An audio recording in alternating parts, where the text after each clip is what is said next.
ഈശോ മിശിഹായ്ക്കും സ്തുതിയായിരിക്കട്ടെ. അരുൾ ചെയ്യപ്പെട്ട വചനം സുഭാഷിതങ്ങളുടെ പുസ്തകം 3-ാം അധ്യായം 7-8 വചനങ്ങൾ. നിന്റെ തന്നെ കണ്ണുകളിൽ നീ ജ്ഞാനിയാകരുത്. കർത്താവിനെ ഭയപ്പെട്ട് തിന്മയിൽ നിന്ന് അകന്നു മാറുക. അത് നിന്റെ ശരീരത്തിന് സൗഖ്യവും അസ്ഥികൾക്ക്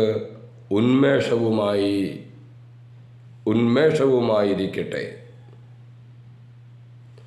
ദൈവത്തിൻ്റെ കൽപ്പനയനുസരിച്ച് നമ്മുടെ ജീവിതത്തെ ക്രമപ്പെടുത്തി കൊണ്ടുപോകുമ്പോൾ നമ്മുടെ ജീവിതം നന്മയിലൂടെ പോവുകയും ഒപ്പം തന്നെ ആരോഗ്യപരമായി മാറുകയും ചെയ്യും. കർത്താവ് നമ്മെ അനുഗ്രഹിക്കട്ടെ. ആമേൻ.